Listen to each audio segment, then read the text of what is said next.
네, 안녕하십니까. 마침내 한국형 미사일 요격 체계의 마지막 퍼즐이 맞춰졌습니다.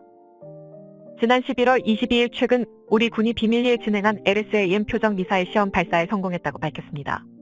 LSAM은 대한민국에서 자체 개발 중인 요격 미사일 체계로 적이 발사한 장거리 탄도미사일과 항공기를 동시에 무력화할 수 있는 차세대 요격 체계인데요. 이로 인해 한국은 적국이 발사한 미사일을 공중에서 요격하는 미사일 디펜스, 즉 MD 체계 구성에 자리대 한 발 더 다가섰습니다. LSAM은 우리가 익히 잘 알고 있는 아이언돔보다 더 고도화된 기술로 개발됐으며 명실상부 세계 최강의 방공미사일 시스템이라고 해도 절대 과언이 아닙니다. 그런데 국내 일각에서는 정반대의 주장이 제기되고 있습니다. 예산과 시간을 투자할 가치가 있냐는 것입니다. 실제로 우크라이나 전쟁 중 우크라이나군의 미사일 요격은 결과론적으로 적 미사일을 완벽하게 방어해낸 것은 아닙니다. 게다가 중심이 짧은 한국의 특성을 생각하면 북한이 고고도 탄도미사일로 우리를 공격할 확률은 지극히 낮습니다. 그래서 이들은 차라리 고고도와 중고도 방공망은 포기하고 적어도 방공망에 집중 투자하자는 것인데요. 이 주장도 나름 일리가 있어 보입니다. 하지만 결론부터 말씀드리면 이 주장은 지극히 위험한 생각입니다. MD 체계는 비록 완벽할 순 없더라도 반드시 존재해야만 합니다. 게다가 적어도 방공망에만 집중 투자하는 것은 불안한 국가 안보를 초래하게 되는데요. 그래서 준비했습니다. 오늘은 세계 최강 미국만 가능한 다층 방공망을 대한민국이 준비하는 이유에 대해 알려드리겠습니다. 한국형 미사일 방어 체계 일명 KAMD는 미사일의 상승, 중간, 하강 단계를 모두 아우르는 다층적 방어 체계가 부족하다는 지적을 받아왔는데요. 현재 대한민국이 운용 중인 KAMD를 보면 40에서 150km 고도의 상층부를 방어하는 THAAD와 15에서 40km의 하층부를 방어하는 패트리엇 3, 그리고 대한민국이 자체 개발한 하층부 방어 미사일 천궁이가 있습니다. 이 구성만으로도 충분히 강력한 방공망이지만 문제는 우리 바로 위에 북한이라는 희대의 깡패 국가가 존재한다는 것입니다. 현재의 KAMD는 만약 북한이 대한민국 본토를 향해 미사일을 발사할 경우 단 한 번의 요격 기회만이 주어진다는 치명적인 단점을 가지고 있었습니다.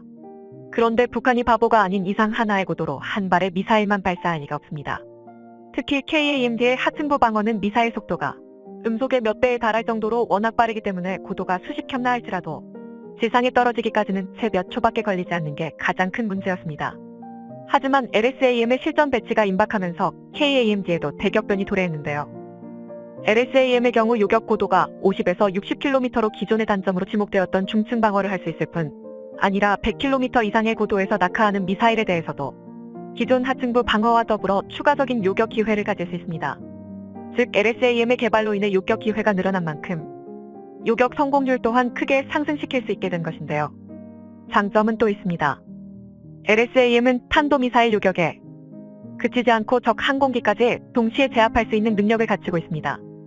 일례로 LSAM은 탄도탄 10개와 항공기 100대를 탐지할 수 있으며 동시 타격할 수 있는 능력으로 탄도탄 10개와 항공기 15기에 대한 공격이 가능합니다. 그리고 무엇보다 LSAM 개발이 중요한 이유는 우리가 도움을 받는 미군의 THAAD를 더 이상 사용하지 않아도 되는데요. THAAD가 아무리 뛰어나더라도 어디까지나 미국 소속 무기체계라는 것은 편하지 않기 때문입니다. 즉 군용 주체가 주한미군이라는 소리인데요. 이 때문에 우리는 그동안 한국 영공 방어에 반드시 필요한 THAAD 배치를 가지고 중국이 왈가왈부하는 등 참기 어려운 간섭을 받아야 했습니다. 과거 중국은 왜 미국의 레이더가 한국에서 자신을 들여다보냐며 불만을 제기하면서 국제 외교가 파탄 직전까지 가기도 했습니다. 그런데 이 모든 원인은 북한과 중국의 위협 때문입니다. 그래서 한국이 천궁이부터 THAAD 그리고 나아가 LSAM까지 개발하게 된 것인데요. 게다가 정말 만에 하나라도 전면전 상황이 발생하면 한국의 KAMD는 더 필수적입니다. 사실 전쟁이 벌어졌을 때 적을 완벽히 제압하는 공격 수단도 중요하지만 아군의 생명과 국민의 안전을 우선으로 지키는 것 또한 무엇보다 중요하기 때문입니다. 실례로 얼마 전 러시아가 감행한 무차별적인 우크라이나 미사일 폭격 사태가 우크라이나 국민들에게 얼마나 극심한 피해를 주었는지를 생각해 보면 MD를 자체적으로 개발하고 실전에 사용하는 것이 국가 안보에 얼마나 중요한지 알 수 있습니다. 그러나 현실에서 자체적으로 MD를 개발하는 것은 말처럼 그리 쉽지가 않습니다. MD는 단순히 사거리가 긴 미사일을 가져다 녹는다고 구축되는 게 아닙니다. 그도 그럴 게 LSAM에는 우리가 생각한 것 이상의 엄청난 기술이 숨어져 있는데요. LSAM 한 개 포대의 구성에는 탄도 미사일과 적 항공기의 식별이 가능한 다기능 레이더, 그리고 교전 통제소 및 작전 통제소 또 대항공기 유도탄 발사대 2대와 대탄도탄 유도탄 발사대 2대가 필요하기 때문입니다. 다시 말해 MD 체계를 개발 및 실전 배치할 수 있다는 것은 적 항공기와 탄도미사일을 식별할 수 있는 레이더와 요격 미사일 그리고 레이더를 실시간으로 통제할 수 있는 전술통제 프로그램을 포함한 모든 분야에서의 개발 기술력이 있어야 가능한 일입니다. 얼마 전 러시아가 우크라이나에게 자행한 100발의 미사일 폭격 사건을 보면 가장 최신의 방공 시스템이라 불리는 독일의 IRIS-T와 미국의 NASAMS조차 모든 미사일을 완벽하게 막아내지는 못했습니다.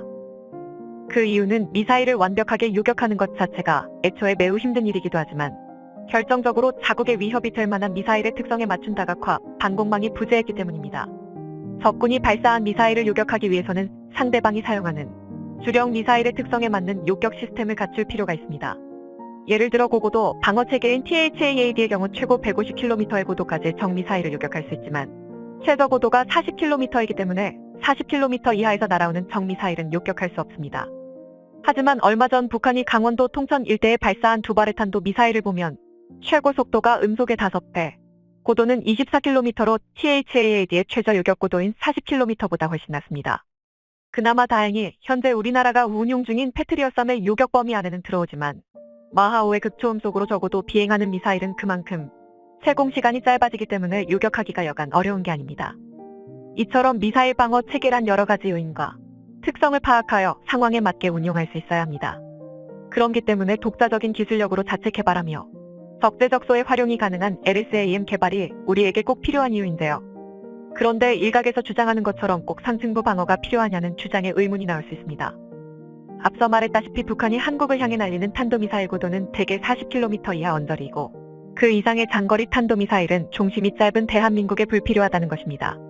그러면 차라리 중국과의 관계를 생각해서 THAAD 배치를 취소하자는 건데요. 그러나 이는 한국 안보의 진짜 문제가 중국이라는 사실을 간과한 주장입니다.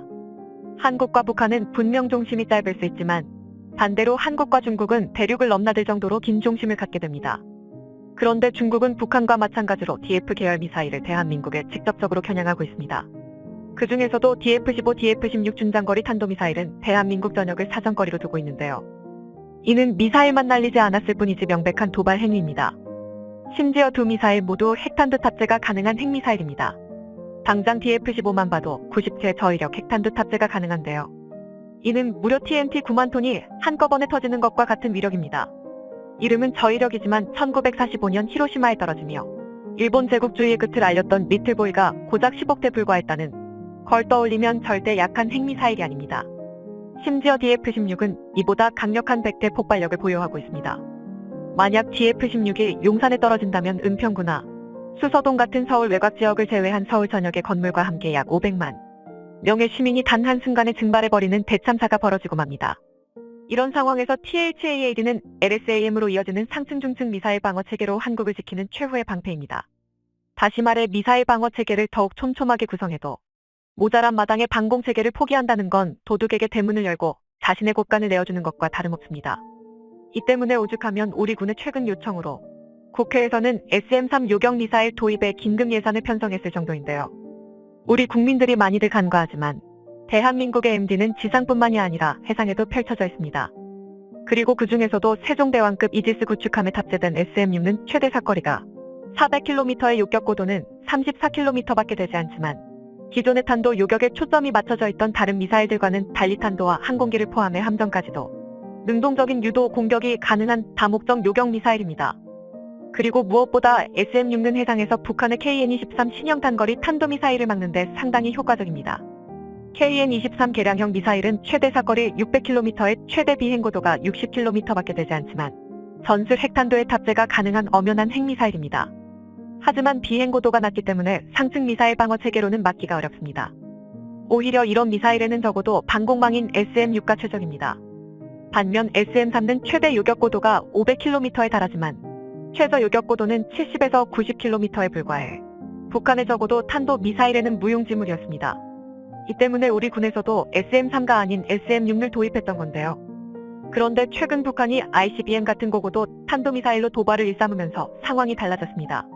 그동안 중저고도에서 날아오리라 여겼던 북한 미사일 공격을 이제는 고고도까지 신경을 쓰게 된 것입니다. 게다가 중국 또한 핵탄도미사일을 한국을 향해 겨누고 있으니 SM-3의 고고도 방공 능력이 절실해졌습니다. 그래서 긴급 예산을 편성하면서까지 SM-3의 도입을 결정한 건데요. 이로써 대한민국 함대공 요격 미사일은 저고도는 물론 고고도 미사일까지 모두 대응이 가능한 전천후 요격 체계를 갖추게 된 것입니다. 이와 함께 중국과 북한의 도발로 인해 LSAM 개발에도 큰 진척을 가져왔는데요. ADD는 2026년 개발을 목표로 두었던 LSAM을 기존 계획보다 2년이나 빨라진 2024년에 완료하기로 결정했습니다. 중국과 북한의 상황을 보면 시간이 없다는 판단을 내린 것입니다. 심지어 LSAM의 조기 개발과 함께 LSAM-2도 동시에 개발을 진행하고 있습니다. LSAM-2는 미사일 요격 고도를 기존에 운영 중인 THAAD에 준하는 수준으로 개발함과 동시에 마하 5 이상의 극초음속 미사일까지 활공 단계에서 요격하는 능력을 갖출 것이라 알려져 있습니다. 한국이 이것까지 개발하면 THADD에 대한 중국의 간섭을 무시할 수 있게 되는데요. 현재 대한민국은 유엔의 원조를 받은 국가 중 유일하게 무기를 수출하는 나라가 되었습니다. 지난 2월을 기점으로 대한민국의 무기 수출액은 2005년 이후 6배 이상 증가하였고 지난 2021년에는 처음으로 수입액을 초과하는 대업을 이룩했습니다. 이미 한국의 무기들이 세계적으로 성능이 입증된 만큼 앞으로 개발될 LSAM-2가 한국의 영공을 지키는 자주국방의 기틀이 되기를 바랍니다. 시청해주셔서 감사합니다. 영상이 도움이 되셨다면 구독과 좋아요 부탁드리며 다음에 더 유익한 영상으로 찾아뵙도록 하겠습니다.